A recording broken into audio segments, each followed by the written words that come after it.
All right, here we go. Tony Bosworth here.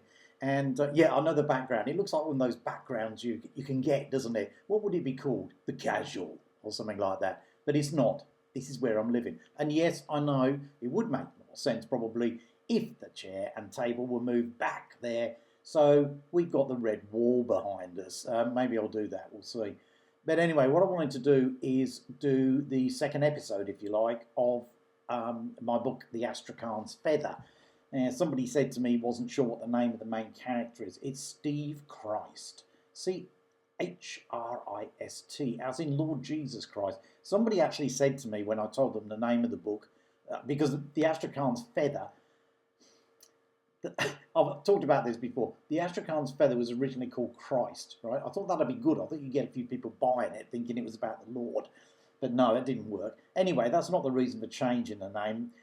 I'm not going to go through the whole explanation again. Just go back to the original video and it will tell you there. But where are we in the story? Let's do one of these, catch-up things.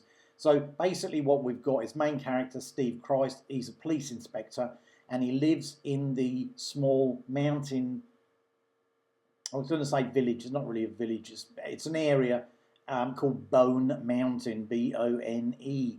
And he's not at work at the moment, and the reasons for that will become plain as we go through it. So anyway, go back and have a look at the Astrakhan's Feather first episode, and then you'll get a bit of an idea of what it's about. I'm just going to carry on. Now, what I discovered last time was, rather than reading the whole thing to you, I kind of thought when I was doing that I could cut it back a bit, hone it, slash it, burn, and make it a bit more direct. So that's what I'm going to do. So I'm going to read passages of it, but I obviously tell you the story as it goes along. All right. So basically, where we are is Christ and his two kids, Tudor and Sachs. They're coming back home. The kids are asleep in the back of the Tesla, and he's just backing into the garage. Okay. So while he's doing that, next door's mackerel Tabby, that's a cat. A fat, heavy beast called Tonka watches him from the damp bushes with still green eyes. Yeah, I did a short story called Tonka is Missing, real thing. Tonka did go missing, and I thought, people were putting posters up all around the place. I don't know if they found him, it was years ago. Anyway, Christ, he looks in the rear view mirror, and he tips it, and looks. Sachs and Tudor are sleeping soundly. The Tesla reverses with a whisper, as they do. Anyway, he carries them up in the house, one under each arm. He carries them up the curving black butt wood stairs. It's like a lighthouse, Jenny whispered the first time, climbing gently, looking back at Christ, eyes wide as a child's. He'd laughed. Right then, she'd never looked so lovely. It's beautiful, Christ, she'd said. Now, he doesn't stop at the lounge. Oh, hang on. Just a slight technical thing there. Okay, got it. Anyway, he doesn't stop at the lounge, silent with its vaulted cathedral ceiling and round French windows, and all around French windows. So this is my house, not this one here.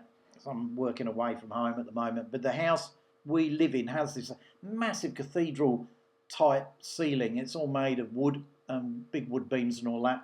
House was built almost 20 years ago now. And yeah, it's a beautiful house. So basically the house that's in the book here is the house, the family home. All right, easy. Anyway, he places each kid, each nipper, each youngster in their rooms at the very top of the multi-gabled house. Left and right wings is what Jenny called it. And Christ, he said, it's not that big. She'd smiled and shook her head at him. Her long auburn hair was loose, the way he liked it. No romance. That's your problem, matey, she'd said. Christ takes their shorts off. He puts the ceiling fans on low, even though the stone walls hadn't let all the heat seep in yet. It's quiet. He stands leaning against the door, gazing at Tudor in the smoke-blue light.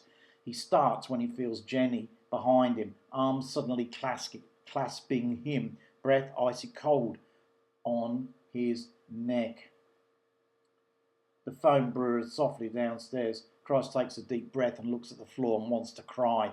He pads downstairs. Christ, hey Vinny. He walks to the fridge with the cordless, reaches in and grabs a Cooper's Pale Ale. Yeah, I know. I like Cooper's Pale Ale too. That's why it's in. It's top zizzes. Despite his shaking hand, he expertly flicks a cap in the recycling bin where it spins before settling. He grunts. Soon we'll have enough to make a small Audi. Vinny says, got a bit of a problem. Oh yeah, what's that? Vinny sucks a deep breath on the phone. Christ sucks on the Coopers. There you go.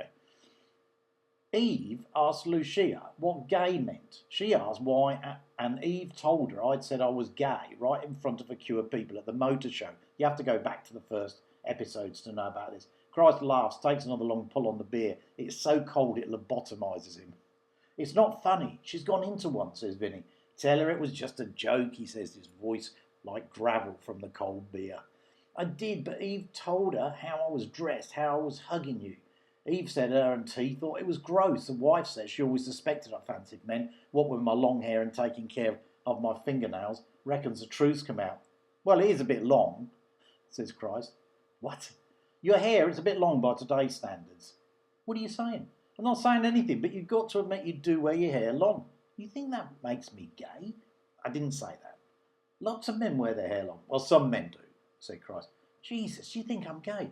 Oh, come on. Oh, come on. My fucking marriage is suddenly on the rocks because of some stupid money-saving idea you had turned me into a gay man. Well, we saved. Exactly how much did we save, says Vinny. Christ takes another lick of the beer. He loves Coopers rather too much. I didn't have that in, but that is true. Christ, how much did we save? Oh, I don't know, about $15? $15? Jesus, and now all of a sudden I'm gay? There's nothing wrong with being gay. I never said there was, but I am not gay. That's fine, long as you're happy. What do you mean? I don't mean anything, but there's nothing wrong with being gay. It's not anything to feel guilty, to feel bad about. Jesus Christ. I would just advise against getting any streaks in the hair, says Christ. Very funny. You should get a job as a comedian. Almost forgot. My birthday's coming up, the big one. I'm going to be 40. Jeez, says Christ. Yeah, I know. How'd that happen? Anyhow, I'm having a party. It's going to be an 80s theme. What does that mean? I'm not too sure, but I'm working on it. Anyway, it's next Saturday. You've got to come and you have to wear white. Oh, yeah, sorry, but it's adults only. What? No kids. Well, what do you mean? You're having a party without kids? In your family, that's like Catholicism without the Pope. Yeah. Lucia said the same. But it's my party and it's going to be an adult affair. You're just inviting men? Fuck off, Christ. But you better be there. Okay, and then we switch to another scene. Let me just have a quick drink of the tea, if you don't mind. I might edit this out. Nothing better than tea. Apart from water and beer, and the other two things. Anyway, we switch over now to Kurrajong, right, which is it's a village just down the mountain from Bone Mountain, right?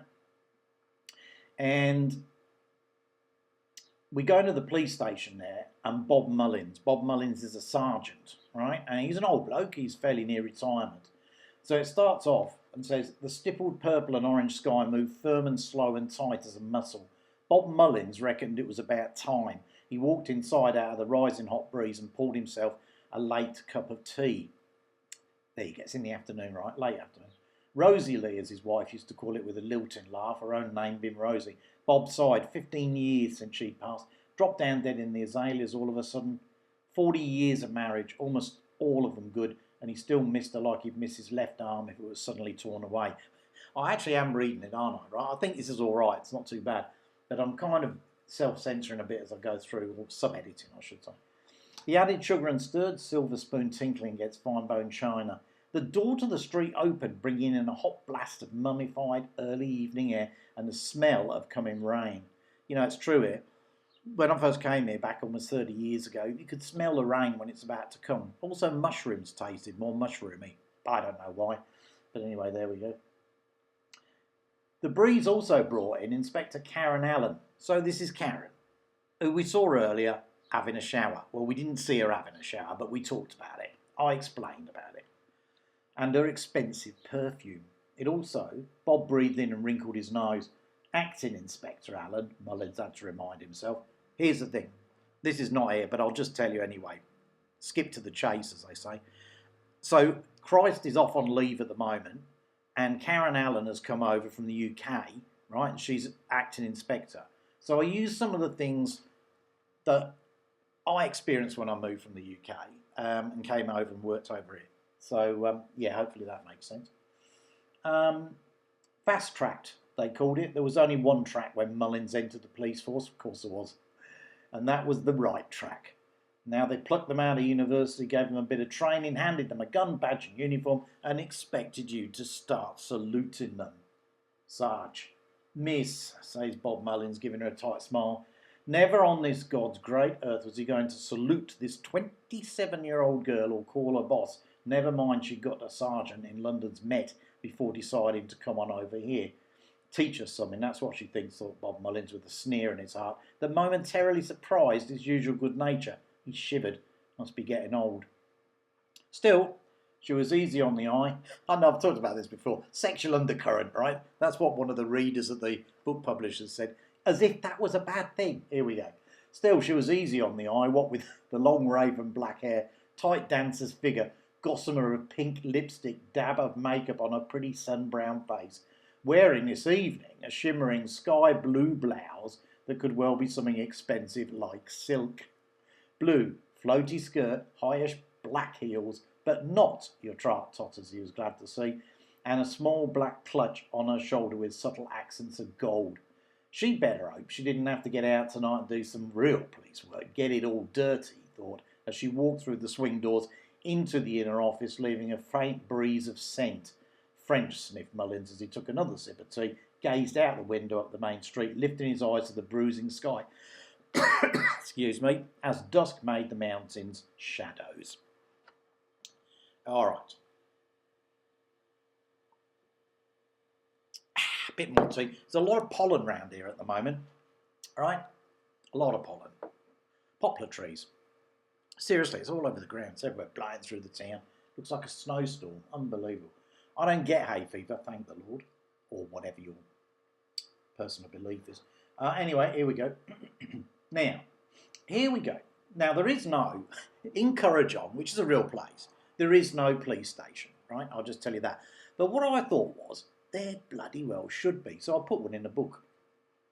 Currajong Police Station sat squat and square in the high street, where it had settled since 1822, when a bunch of convicts guarded by an overseer with a liking for the whip and a daily flagon of rum had watched them put it together in the ice cold of winter, stone by heavy stone, hard as iron.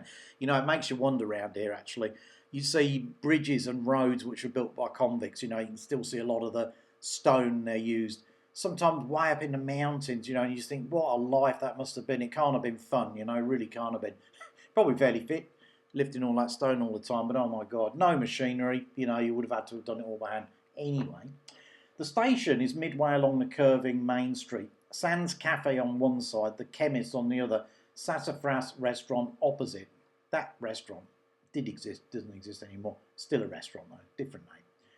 Nights when the wind was of course southerly, you could smell medicine, eau de cologne, Old Spice and a faint hint of elastoplast. If you were lucky, you got a northerly that gathered frangipani and eucalypt from the mountain forest. Now and again, wind in any direction, you get a whiff of coal steam from the last train thundering into the station at 10:30 every night, except for Sundays.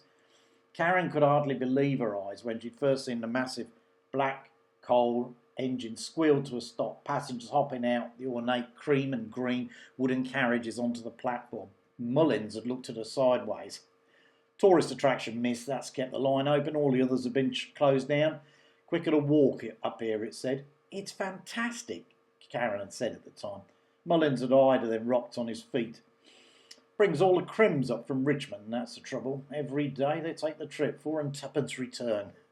She narrowed her eyes at him then. Yes, miss, it's a joke, he said dryly before turning away and looking up the high street, crow's feet deepening on his face as he squinted into the sunlight and wondered why the white van parked next to the school crossing. And wondered why the white van was parked right next to the school crossing. Right regular laugh I am, he said quietly, never taking his eyes off the van. Okay, I'm going to leave it there. The van. That's important. That's important. Now, the van thing, and who's in the van, more to the point, was taken out of Christ, right? Cutting it right down. I've cut a couple of characters out. Anyway, there you go. That's the second bit of Astrakhan's feather, and I hope you've enjoyed that. And yeah, we'll see. I'll put another one up soon. And yeah, look, please subscribe. I should put this at the beginning, shouldn't I? Just to make sure people are still there. Subscribe, right? Just do it. Doesn't cost you anything. All right, talk to you again soon. Thank you.